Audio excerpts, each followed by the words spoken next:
సాక్షి TV ప్రసారాలను నిలిపివేయడం చట్టరీత్యా నేరం. సాక్షి టీవీ ప్రసారాల కోసం మీ స్థానిక కేబుల్ ఆపరేటర్ని వెంటనే సంప్రదించండి.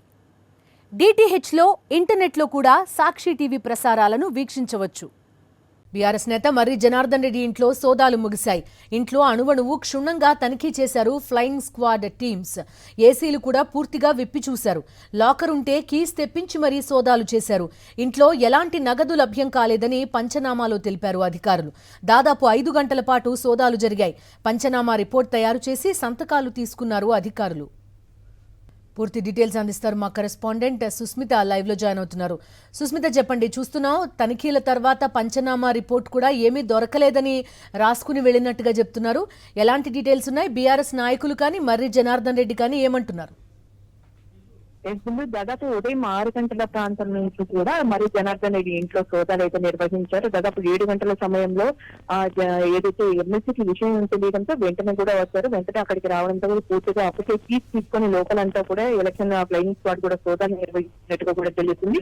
పూర్తి కూడా సోదాలు నిర్వహించారు. దాదాపు 5 గంటల దాదాపు 12:30 ఆ ప్రాంతంలో కూడా పంచనామా అనేది పూర్తి చేశారు. పంచనామాలు ఎటువంటి నగదు లభ్యం కాలేదని కూడా తెలిపినట్టుగా కూడా తెలుస్తుంది. అంతేకాకుండా పూర్తిగా ఎవరెవరైతే పాల్గొన్నారో అంటే ఎలక్షన్ కమిషన్ లోని ఫ్లయింగ్ స్క్వాడ్ తో సహా అదనపు బలగాలు, లోకల్ పోలీసులు పూర్తిగా కూడా ఇందులో పాల్గొన్నట్టు కూడా పూర్తిగా డీటెయిల్ గా పంచనామా అనేది ప్రిపేర్ చేశారు. ప్రిపేర్ చేసిన అనంతరం కూడా ఎమ్మెల్సీతో పాటు మాజీ ఎమ్మెల్యే ఇద్దరి సంతకాలు కూడా తీసుకున్నారు. అంతేకాకుండా అందులో నోట్ లో కూడా ఎమ్మెల్సీ మెన్షన్ చేసిన పరిస్థితి అంటే ఎవరూ లేని సమయంలో ఇక్కడికి వచ్చి సోదాలు నిర్వహించారని కూడా నోట్ లో మెన్షన్ చేశారు. సో పూర్తిగా దీనిపైన ఎటువంటి సెర్చ్ వారెంట్ లేకుండా సోదాలు నిర్వహించడంపై కూడా తీవ్ర అభ్యంతరం వ్యక్తం చేస్తూ ఉన్నారు. సో ఈ నేపథ్యంలో కూడా పూర్తిగా వారు ఎలక్షన్ కమిషన్ ఈఓకి అలాగే కమిషనర్ కూడా దీనిపైన మేము ఖచ్చితంగా కంప్లైంట్ చేస్తామని కూడా చెప్తూ ఉన్నారు. సో దీని గురించి పూర్తిగా కూడా బీఆర్ఎస్ వర్గాలంతా కూడా కలిసి దీనిపై చర్చిస్తామని కూడా చెప్తున్నారు. పూర్తిగా పొలిటికల్ డైవర్షన్స్ నిమిత్తం ఇదంతా కూడా చేసినట్టుగా కూడా ఒకవైపు బీఆర్ఎస్ వర్గాలు అయితే చెప్తూ ఉన్నాయి. సో పూర్తిగా ఎటువంటి డబ్బులు దొరకపోవడంతో ఒక సీఎం రేవంత్ రెడ్డి ఏజెంట్లను పంపించారు.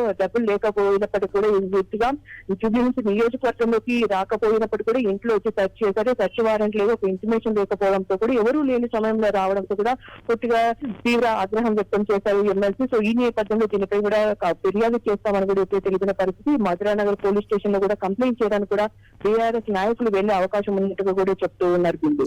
రైట్ సుస్మిత. సాక్షి టీవీ ప్రసారాలను నిలిపివేయడం చట్టరీత్యా నేరం. సాక్షి టీవీ ప్రసారాల కోసం మీ స్థానిక కేబుల్ ఆపరేటర్ని వెంటనే సంప్రదించండి. డిటిహెచ్లో, ఇంటర్నెట్లో కూడా సాక్షి టీవీ ప్రసారాలను వీక్షించవచ్చు.